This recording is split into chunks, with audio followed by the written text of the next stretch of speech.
What's up, everybody? Joe Sib here with my co-host, Anea Bogue. We're talking rad parenting, and before we drop into our episode this week, which is a killer one for you, I want to let you guys know that we're going to be live on the radio May 12th, 8 to 10 p.m. in Los Angeles. You can listen to us live if you go to kabc.com. Hey, and if you want to go on the radio because you're in Los Angeles, 790 a.m., and Anea, they're having us in to host 2 hours. It's very exciting. And can our listeners listen like via the internet through anywhere? Absolutely. From anywhere? Awesome. Anywhere that you're hearing my voice right now, this Friday, May 12th, 8 o'clock West Coast time, at night, you go on there, and it's kabc.com. They have a little icon on there that says listen live. And if you want, you can give us a call. They got a toll-free 800 number that you can give us a call. Also, I'm sure they'll have an email for you. But just call in and you can ask us any question that you want. It'll be we're going to be basically doing a few different topics on the show. We may have some of the guests that you've heard on Rad Parenting over the last few months stop by. But more importantly, you'll be able to listen to us live. And if there's any questions you want to ask Anea, because I know you probably won't want to ask me anything. That's not true. But if you did want to ask me some, you can listen live and you can give us a call at the 800 number. So this Friday, 8 to 10 p.m., you'll be able to listen to us on KABC. Please stream it live. It's going to be a blast. And I'm really psyched for Anea and I to do this. Yeah. All right, so here's Rad Parenting. What is up, everybody? Joe Sib here with my co-host, Anea Bogue. and welcome to Rad Parenting. I hope everyone is doing great. Super excited to be here. Want to thank everyone for all of the emails. radparenting@gmail.com. Best place to hit us up any of your questions or any ideas or topics for the show. Also, keep those texts coming in to 313131. That's the number. And then you text the word parenting, and we give you up-to-date show ideas, what we're doing, where Anea's speaking at, where maybe I'm going out on the road and doing comedy, and you can come out to one of those events. That's always a fun time. Fun time. Hey, what I want to bring up at the beginning of the show is the show last week. I missed you at the Improv, and it turned out Thanks, I thought Joe. you were going to come out, and it ended up being a great night, and people were asking for you. Shut up. I'm not kidding. I had a few people that came to see the show at Yeah. the Improv. They said, you said Anea would be here. Where is Oh she? my gosh, I'm so sorry. Yeah. Well, it was because I had my little one and it was a 18 and over show, and she would have, because she's like your president of your fan club. I love her so much, and you did ask me, should I bring her? And I just felt that maybe my comedy should be able to sit through, but my bro, Grant Cotter, one of the comics on the show, I did not want her to sit through that because then it would be a lot of therapy sessions right there. Thank you for sparing me. He can take the joke car sometimes in the direction that maybe a child could get wrecked at. There you go. Hey, so you know what? One of the things, the best part about doing the show is I love that some of the show ideas in the past spawn other show ideas. Yes. A few weeks ago, you and I did an episode on the perfect gap, finding the perfect age gap between kids. One of our listeners had hit us up and said, hey, I'm about to have our second child. Anea and Joe, do you guys feel there's a perfect age gap between kids? And it worked out really well in that episode because you have a huge age gap between your first and your second. Yeah. And then I have the 3-year gap between my 2 kids, which has worked out for, in a lot of ways, which is great. But then also what was great about hearing your side of the story too was with the 10-year gap. Is that right? 12-year. Yeah. 12-year gap, that there's also a lot of positives to that. Yes. Now, this is going to trip out some of you people that are listening to the show, is that I actually can listen to Anea. I get to sit here up close and personal and hear a lot of the things that you say. And I wrote down this note that day because one of the things that you were talking about was at the very end of that show was it didn't really matter what the gap was that you really hit on, but what you were so adamant about and what I loved was it really came down to you being a parent where you are at in your life. Yes. It didn't matter, hey, 10 years apart, 5 years apart, where are you? Yes. Are you a healthy individual that's ready for a second child? Are you ready to do this whole thing again? Which started the wheels turning in my head, and you and I were, I think, catching up on a meeting, and you might have said it, or my wife Karen might have said it, someone might have said it when you guys were all talking. Someone said, oh my gosh, why do we even have kids? Like, what makes us have kids? This is crazy. And I went right over to my phone, and I don't know if you remember, I wrote that down. Why do we have kids? And over the last couple of weeks while I've been out on the road, I had the opportunity. You had time to think. I had some time to think, man. my brain thought out. You know, I always say that for any parent out there, when you get an opportunity, get on an airplane. To step away. Oh my gosh. Yeah. Yes. I used to be afraid of flying until I had kids, because now as soon as they shut those doors. Oh my gosh. Yeah. I'm in the bubble. I love it. Yeah, I hear you. I love it because the plane takes off and I have what I'm going to read and I have everything that I'm going to do on that flight. And I know as long as I don't make friends with anyone around me, no one's going to bother me. Yes. No one's going to bother me. Uninterrupted, 2 hours, 3 hours, 5 hours. Yep. Exactly. And you really get an opportunity to thaw out. And I feel for all the parents that are listening, give yourself that opportunity.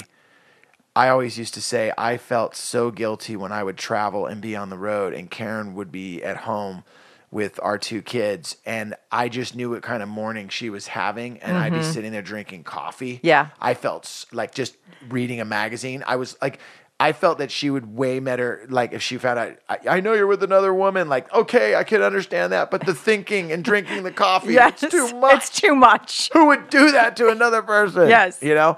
So I had an opportunity to thaw out, which really that idea of, and I know our listeners, for the majority, have kids. Have kids, yeah. But I never asked myself, why do I have kids? And I really want everyone to know right now, this is an episode about why did I have kids? Because I love my kids. Right. And you love your kids. kids. It's not what was I thinking. It was like, let's really, and I think we do need to keep checking back on that. Yeah. So today, I want us just for a few minutes here to really ask ourselves that question. Why did I have kids?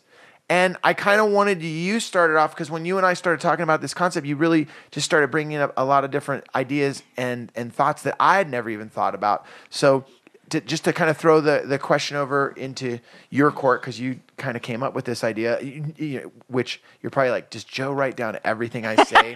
You're just following me around with a notebook. Because just so you guys, flattered. Yeah, just so you guys know, the way that we do this is we come in, Anea rolls in, I have coffee, we have coffee together, we take our notepads out, we just start going back and forth. We read a lot of your guys' questions, and those kind of sometimes dictate the direction. But like I said, when you said, why do we even have kids? Like, why do we do this? So with that said, I'm going to throw it over to you and get kind of some of your thoughts on that concept. Okay, so yeah, I think that sort of comes from my thinking about life in general, that I think one of the ways in which we can tend to get ourselves into trouble or just find ourselves waking up going, how did I get here? This isn't where I thought I was going. I think that, it applies as well to children, because I think sometimes what we do is we find ourselves following a script. Whether we're conscious of it or not, we've been exposed. It's part of like socialization or social programming that and a good example just to sort of illustrate my point is, having grown up in Canada, where of course it's important to go on to have post-secondary education. So to go to university, we call it university, not college in Canada. And so it's a thing that you do, but it doesn't have the same, like here, having lived the second half of my life in the United States, going to college and what college you go to and blah, blah, blah. That's all part of a script that is very American, that is different in many ways than it is in Canada.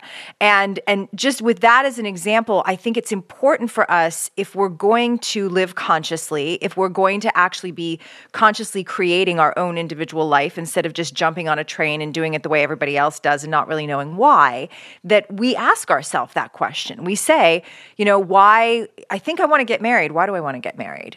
I think I want to be with this person. Why do I want to be with this person? Do I really love my job? Is it feeding my soul? Or have I just found myself caught in this but I've got bills to pay, so I have to keep doing this job?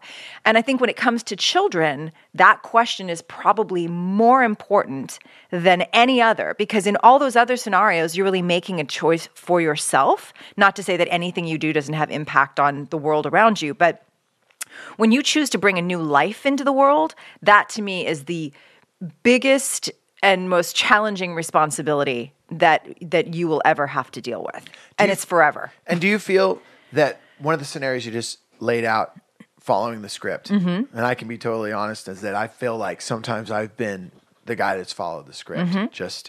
I don't even know if it's a script that was dictated to me by society, but I guess for this example, when I say just growing up, even watching movies in my life. Sure. And, like anyone listens to our podcast knows, like, I'm like a Rocky guy. I love the fight and the struggle. And then, Rocky wins and I love you, Adrian. Right, I yes. love that. I know that this, in real life, that's not the way life works, but I feel that a lot of that has maybe dictated some of the choices that I've made in my life. And we'll touch more on maybe following the script, but for this particular, like you said at the beginning of the show, people are listening to the show married. People are listening to the show in the same relationship with another partner that they've been together for a long time. They've had their first kid. Maybe they're up to their second. Asking themselves, okay, right now, the ship has taken off. Yeah. Why did I have kids? What do you feel like? How important is that question at this point? Once you've already of had the kids? journey? Exactly. I think it's really, really important, as it is in your relationship or whatever. I think that we have to constantly keep asking ourselves, why did I make this choice? And why am I choosing this today? And this is, that's why I say it's the toughest one with a child, because even when you say, well, I chose this person to be my partner, and you know what, this has kind of gone sideways, or we've stopped growing, or we're not getting along, or this is unhealthy, or whatever the reasons, you could get a divorce. Or at that point, you almost sometimes put your relationship on hold sometimes, I feel, because of your kids. Well, yes. Oh, so there's many, many layers to this, and sometimes to your point, your relationship has gone sideways because it's been put on hold because you've chosen to have kids, which ideally is a bonding factor, but can often pull people apart because we forget that it started with us. We've had shows about this before, that core relationship with your partner, whether you're married or not, when you decide to have children, our tendency is to get so caught up in, like, we've got to take care of these little people, which of course we do, but we have to find the balance of continuing to nurture our relationship and continuing to nurture ourselves. And so I think asking this question of, why did I choose to have kids? I mean, first of all, hopefully it can be affirmative in that I chose to have kids because, I wanted to have the experience of being a parent. I know that you've said before, and I can, I think we can probably all say this, there were experiences we have in our own childhood where we're like, I didn't get to have those things, and I really want the experience of creating them for myself and for my children in a way that they didn't exist, right? I would say that a lot of the things that I've done with my own kids were things that I love. Anyone listen to the show, I love my mom and dad so much, but like my dad never coached the baseball team. That was something I always wanted to do with my son and his team, or even we take a lot of family vacations together, even if it's only like a day or two, and get away, just the four of us. And I always love seeing all of us just jammed in some hotel room. Yes. Which I always say to everyone, see, we don't need much more than this, guys. Like, look at us. We're having a good time in here. And that was something like doing those kind of road trips together, I always thought was something that my parents weren't able to do. So then I always had this idea of like, if I had a family, this is the way we're going to roll. Right. If I had a family, we're going to surf together. And my son and I surf together. Right. If I had a family, we would skate together. And that's been a part of it. Or we would go see, go to different events together. Even like a few weeks ago, taking Chessa To Coachella. To Coachella Right. was something that, even though while I was there, I was like, what am I doing? I was like, hey, this was one of the reasons I wanted to have kids. I wanted to be that guy. Yes. Can I ask a question? Do you think sometimes we ever say, why do I have kids? And then you actually get into the mix and it wasn't anything the way that you thought it was. And then you have to kind of recalibrate your ideas and decisions. Oh, look, I don't think that anyone can prepare a person for what it is going to feel like in its many facets to be responsible for another human being, to bring a child into the world or to adopt a child, in whatever way you become a parent. When you become a parent, you are saying, I do, for the rest of your life. I mean, ideally, and heaven forbid, a scenario where your child passes before you do. But which is why I say it's forever. It's not like a marriage where you could potentially be like, this isn't working anymore. We need to go our separate ways. There is no going your separate ways. At some point, hopefully, they're going to be moving out and creating their own adult life. But it's a big, overwhelming thing that nobody can tell you before you're in it, I think. But this is the thing that's great about having the two of us on the show, because we have totally two different lives, but they're also similar. But in one way, for this particular show, you do have that age gap of 12 years. Mm-hmm. I want to ask you, putting you totally on the spot right now. So when you had your first, 12 years ago, and then you had your second, So my two wives were different. I want to give you, and I want to ask you the question. At that moment, why? So my first daughter was totally not planned. And so So you're not following a script at that point? Not following a script. In fact, it was like, off script. I had a Literally. script and that went off script. And so I had to make a decision. I had to make a decision if I wanted to go forward with the pregnancy. And I decided that I did very consciously. Like I felt, had it happened maybe 3 years earlier when I wasn't finished college, when I already had my first full-time job as a teacher. So I knew that I was financially capable. But more importantly than that, I had to check in with myself because, obviously money is important, being able to support your kids, but having the internal readiness to say, I can bring a child into the world and handle being responsible not only for myself, but for this other little person. So you asked yourself the question. I did. Okay.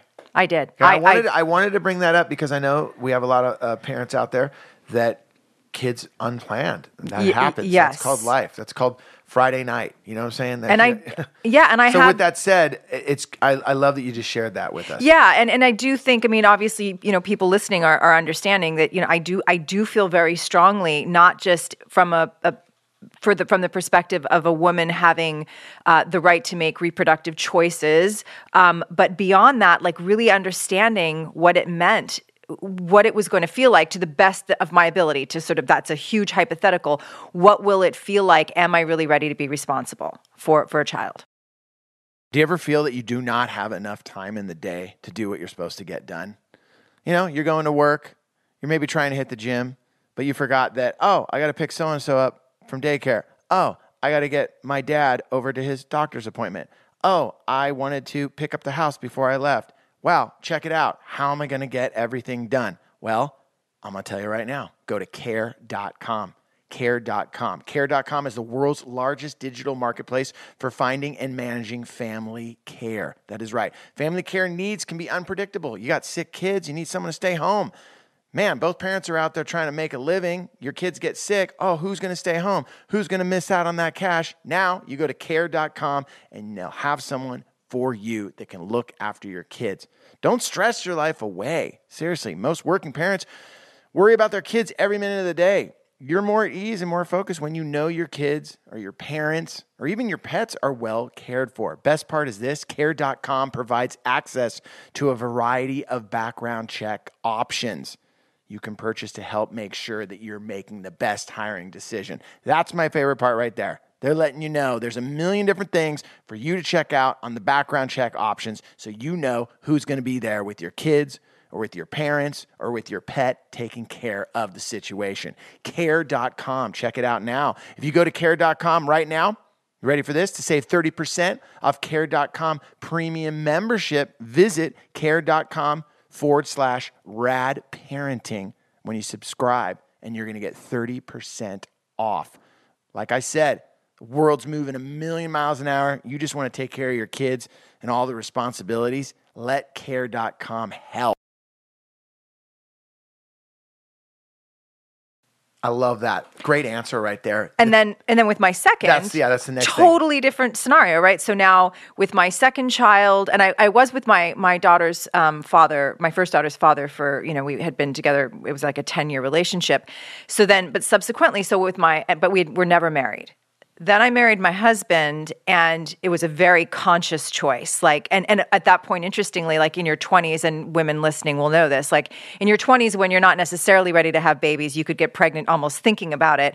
And by the time I was married and ready to really make a conscious choice about having a child, I was, in my late 30s. In the medical community, after 35, you're deemed to be of advanced maternal age. And so it was a completely different experience where, I had a miscarriage. It was much more difficult to get pregnant when I was actually trying to get pregnant.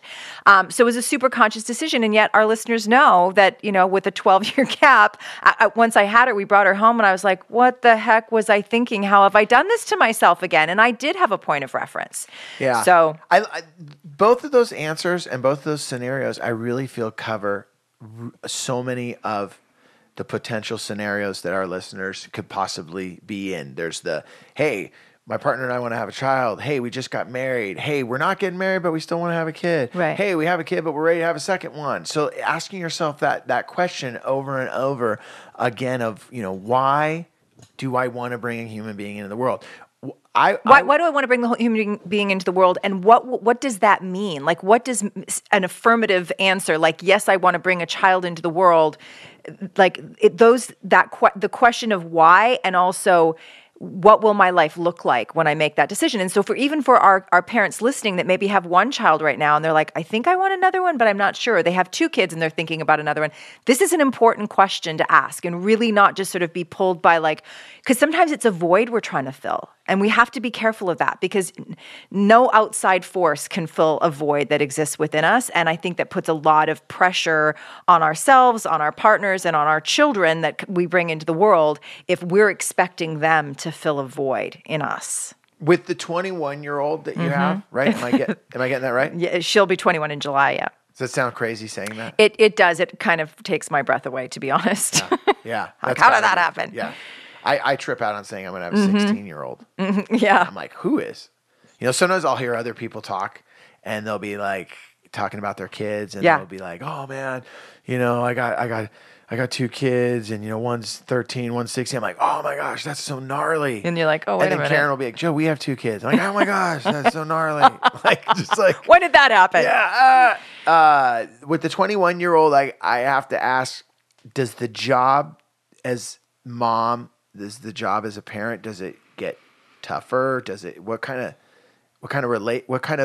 does the job change as you go to having a 21-year-old? Because is it, I don't feel that responsibility all the time. Like right now for me, you see me, I got the phone on, I got the text from one kid, I got the text from the other kid. Then it's like, we got to hook up the, baseball game going on. And then we got to make sure that there's this going on Saturday. And then so-and-so doesn't have school, and I'm just living it. I'm swimming in it constantly. Right. And I'm immersed in it. Yep. For you, obviously with your youngest, you're living that. Yes. But for your 21-year-old, what level of contact is there still? Yeah, that's interesting. So she lives at home right now, and works, and she's an artist, and there's some various pieces in the mix here. But what I would say is that logistically, it got easier the minute she had her license, so that all that driving around and having to plan to get myself to, a destination and her was much more complicated. And then when she turned 18, and I will say, and I've talked to enough parents, that I really do think there is something that changes, that when we get our child to 18, it's not that we stop feeling responsible or worried or whatever, but there's a different sense of, okay, something is going to shift now because I've done as much as I can do with them as a child, and as adults now, they are going to be responsible in a different way for their own choices that I can no longer be. And so there's a little bit of weight taken off. That being said, although logistically my life is easier dealing with a 21-year-old, almost 21-year-old, emotionally, I don't think it's changed that much. Okay. And she's an amazing young woman, like still who worry? really handles, oh my gosh. Yeah. And I mean, even just last night, she and I had a very emotional, very teary interaction where I had to just tell her, like, you won't know this fully. You won't be able to feel this until you have a child of your own. Yeah. But you will forever be my baby. Like there is no not worrying. There is no not, waking up in the middle of the night. And if I have an inkling that, is she home or is she safe, that's not going to take my breath away at the thought of the possibility of something bad having happened. And that's the truth. There's a beautiful little poem that talks about, once you have a baby, your heart forever walks outside your body because your heart is is connected to that human being, I think in a way that is not necessarily more potent or powerful than the love that you feel for your partner. It's just different. It's so different. Right? So different. You nailed that, Yeah. because it is. I love Karen to death. I know Karen loves me. The love, though, that we have for our children it's so different, and it's not different in the sense of it's just a different connection. Yeah. I mean, and the love that Karen has for our dog is different connection too. For- I say to her like a lot of times, Me or the dog? Which one? Because I'm kind of I know feeling like straight up right now that the whole family would choose the dog over me. And you know how I know that? Because they tell me. They tell me to my face. poor Joe. Yeah, to my face. They'll be like, if we lost Mika, we would be wrecked. You, not so much. We just have to use Uber more. Yeah. Oh my God. No, the thing, even having this show right now and talking about just that question, why did I make a person? Why do I have kids? For me, what I feel just got me to where we are right now was the idea of I wanted to have a family, and I'd be lying if I said I wanted to have a family that actually stayed together, and I think that really had a lot to do with the fact that my parents got separated, Yes. and I just wanted to have a family that we all were together and we're this little gang. Well, and and that really played into it, which sometimes I wonder, when you're making these people, it's, and just so it's so, there isn't like, I almost feel like that, like when human beings get together and if they're in the idea of like, all right, we're going to do this to possibly make a person, that there should almost be like something that like steps in and goes, hey, okay, game on. But before we go, like a referee almost, before we go any further, are you guys ready for soccer practice on Saturday at 8 a.m. in Pomona? Are you down for that? Do you know what that's all about? Let me give you a little video of that. Here you guys are in the van right now. Here's what your life will look like. You and your partner haven't talked for 3 weeks, but now you're driving to Pomona with 6 other kids that you really don't know that well. And they're going to listen to Kiss FM at full volume with a bunch of music you don't like. And you're going to have to pretend you do love it. Now you're out there playing soccer and you don't even like soccer. Like, that is something. Whoa, are you ready? Yes. Hey, the ups and downs that we go through with our children, with other children. We've talked about it on the show. Oh gosh, when your son or daughter gets told by another kid something mean and hurtful, and that feeling, we talked about that a few weeks ago, just starts in your ankles and goes through to your top of your head, and you're like, now I understand why people lose it, and you have to, pull it together. All of those experiences are all part of the what I would say is, once you have kids, they're here, but you can still ask yourself that question. Because when we started talking about that idea, why do we have kids? It almost in a weird way made me appreciate my kids and my family so much more over the last couple of weeks. Yes. Why do you think that? Well, I think that in general, like if we're living conscious lives, like same thing with our relationships, to just have our relationship go on autopilot, our marriage or our partnership, whatever, and not, I think on a very regular basis, like, why did I choose this person? Why do I choose to be here? Whether that's your relationship, your job, and the difference with parenthood again is, which is why it's really important to try to get clear about why you're making this choice, ideally before it happens. But even after you have children, there's no like, I think I'm done with it. I think I'm done here. I'm not really sure why I chose this, so I'm out. Like, that's not an option. But what is an option is, how do I make this feel like it is something I want to continue to choose? How do I create balance, for example? Like, because sometimes I think that parents get resentful and they start running out of steam when there's so much being put into the child that they stop putting into themselves. And we have to remember, which we've said on the show many times, that you being the best version of yourself, it's like putting your own oxygen mask on first, is essential to being a strong, healthy parent that can model the importance to your child of becoming a full version of themselves. And if we don't do that and we just are kind of on autopilot, barely surviving and like, well, I guess we're on this ride, so hang on tight. I think that we just miss out on so many rich experiences and just the general feeling of like, I'm living my life consciously. I'm here because I want to be, and I'm doing it the way that fills me up. I think I came up with the answer to this show in the sense of why asking that question. Why did I have kids?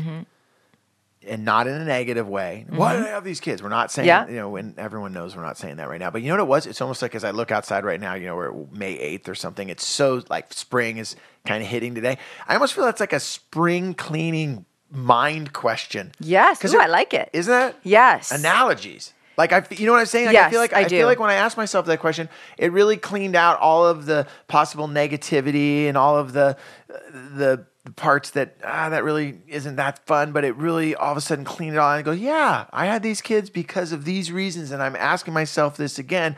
And even for the people, you gave your example, there was an opportunity and maybe you weren't ready to have your first daughter, but you did. And then 12 years later, you decided to go down that road again, and you did. And asking ourselves that question, why did I have kids?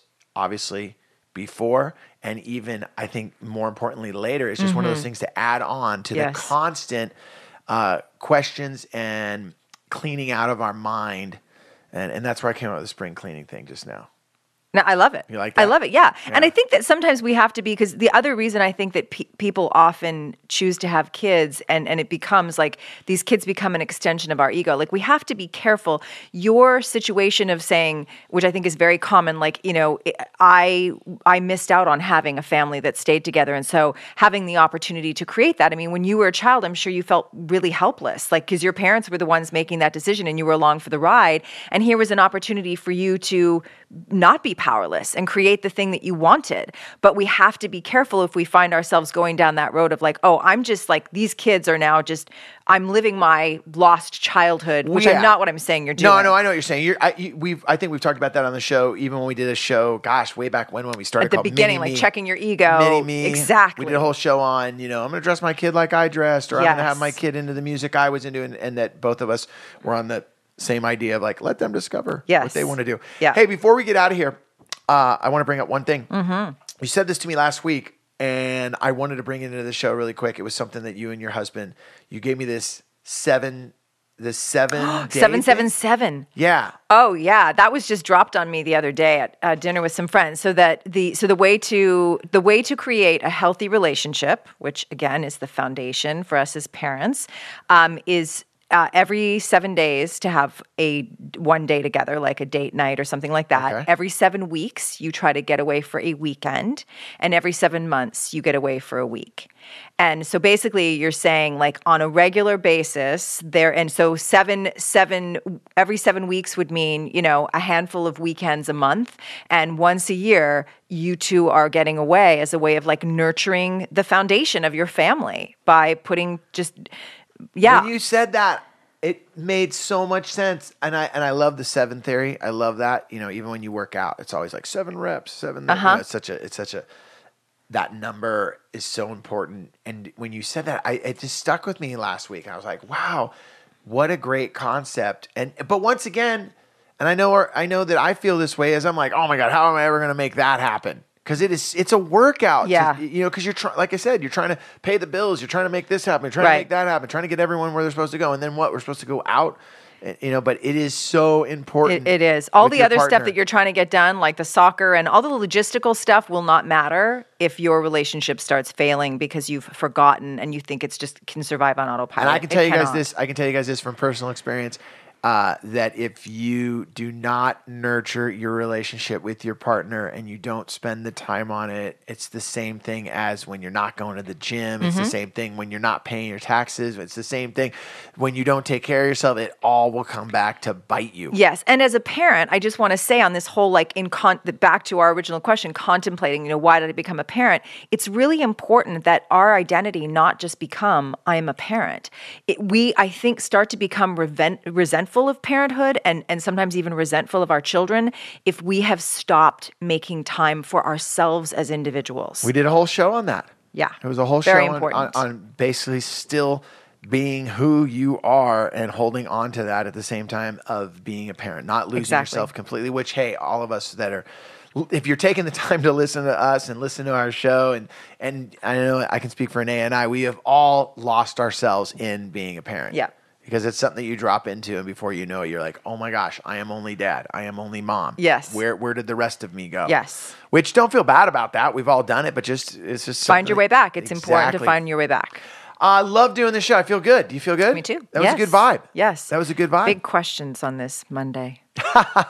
Hey, anyone that wants to hit a question on any of the shows or any ideas, like I said at the beginning, you can always hit us up at radparenting@gmail.com. Also hit us a text, parenting, to 313131. Did I say that? 31 three times to text the word parenting. With that said, my name is Joe. And Anea. And we are out of here. Late.